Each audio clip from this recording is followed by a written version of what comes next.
Borstal Boys. Introduction and outline. Borstal Training was introduced into Britain towards the end of the 1800s and was planned to deal with its criminal youth and to assist in their rehabilitation. This story tells of two Borstal boys who graduated from Her Majesties Detention in the late 1960s. Borstal Training was abolished in 1982. Borstal Boys was presented as a short play at Titchfield Festival Theatre in 2018 and introduced the story of Michael and David Clarke, who were Borstal Graduates. It was intended to show that whilst these boys deserved their prison sentences and training, it did them no good. They came out of Borstal worse than ever they were and more able and determined to live their lives as they pleased, without regard to society. They were born in Oldham soon after the war and moved as a family to Watford in the mid-50s. Their parents were Thomas George and Elsie Clarke, both former members of our armed forces. These boys attended Francis Coombs Secondary Modern School in Garston, Watford, and Michael was good at all sports, including boxing and basketball and metalwork. He had a keen interest in weapons and air rifles. David had interest in electronics and music and learned to play the piano. The Clarke family moved to Wilston, a village near Tring, in the early 60s and owned the village shop. It was there these boys developed their skills. David learned about radios and amplifiers, and Michael made a knuckle duster in the metalwork class at his final year in school. David acquired a moped and would ride this for pleasure around a field in the village, but had to leave it in a field at night as he was not allowed to ride it home along the road. It was when some boys from the next village found the moped and took it that Michael decided to retaliate. He hit one of the boys with his newly made knuckle duster. For this crime he was sentenced to Oxford Detention Centre, a short, sharp shock for malicious wounding. David was unaware or didn't realise what it was all about and passed his time in the village learning about amplifiers, and with the help of a villager built a power amplifier using two PX4 valves in push-pull. It was during this time he stumbled across a shotgun in a farm building, and so he decided to take it. And after showing it to a neighbour in the village, he was warned by the village policeman not to do this sort of thing, and he returned it to its owner. On Michael's release from detention centre, he worked as a trainee carpenter in a company called Midwinter's in Aston Clinton, but he soon gets into trouble again as he assaulted a policeman in a youth club in Tring and had to do another spell in Oxford Detention Centre.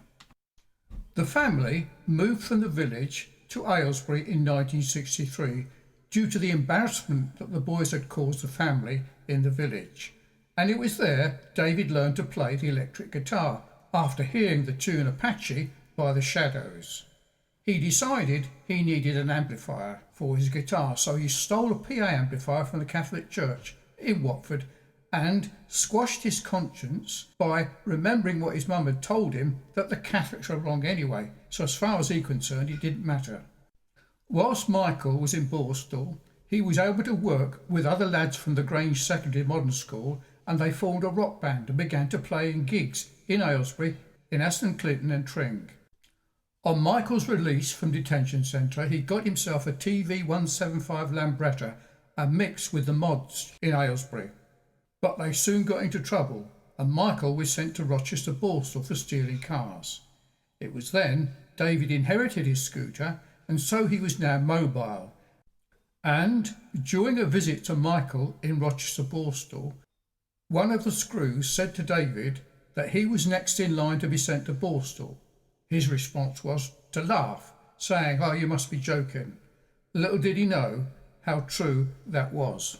With this new measure of confidence and having a scooter and in being in the rock band, he was able to get his first girlfriend. He was just 16 years old, and he had met her at the Saturday night dance. And on that occasion, in order to take her home, he covered up the learner plates on his scooter, as he did not have a full driving licence, and was not allowed to carry a pillion passenger, and he took her home. Sadly for David, she ditched him and he was devastated, and after that he was not interested in finding another girl. On Michael's release from Borstal, these boys swapped the scooter for a bubble car that they could both ride in and not get wet. They were able to travel to music gigs and got up to no good in that bubble car. One bank holiday weekend they went to Margate, took pot shots with the Webley air pistol at ladies' bottoms as they drove through London. One lady in the sidecar of a motorbike was hit in the neck with a pellet, and as a result they were arrested. In a ploy to get Michael off the hook, David admitted the charge, but in court they were both found guilty of malicious wounding. David was sent to Borstal and Michael to 2 years in Maidstone prison.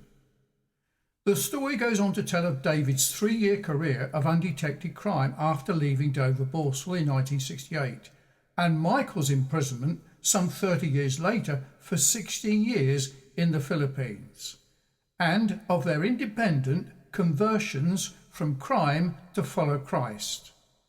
David's conversion took place during a bad trip on LSD in 1970, and Michael after 5 years of his 16-year sentence in prison in the Philippines in 1999. This book will be of help to anyone who wishes to witness the true effects of Christianity, and will direct anyone seeking to know the truth about life and what Christianity is all about. For those interested, click the link below to watch the short Borstal Boys, and if there is a director out there, we have the follow-on story called Borstal Boy, a punk rock opera that we need directing. Please Facebook me.